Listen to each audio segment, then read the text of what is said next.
Optimalisasi 3 langkah perbaikan lahan gambut yang terbakar, terutama saat kemarau, adalah dengan membasahi lahan gambut yang terbakar, dengan pembuatan kanal dan sumur bor, serta penimbunan.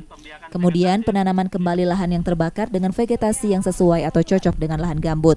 Lalu merevitalisasi kehidupan masyarakat dengan insentif sebagai imbalan atas perawatan kanal dan sumur bor di lahan gambut tersebut.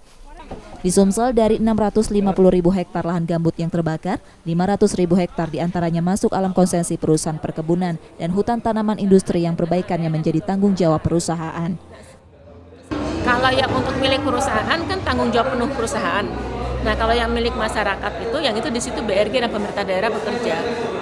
Jadi kita membangun sekat kanal, membangun sumur bor itu di daerah-daerah lahan masyarakat dan lahan-lahan yang tidak ada izinnya itu.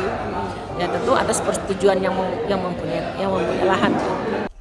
3 langkah tersebut diakui BRG sudah menjadi penyumbang turunnya kebakaran lahan gambut di Sumsel sejak 2016 lalu. Purwantoro, Kompas TV, Palembang.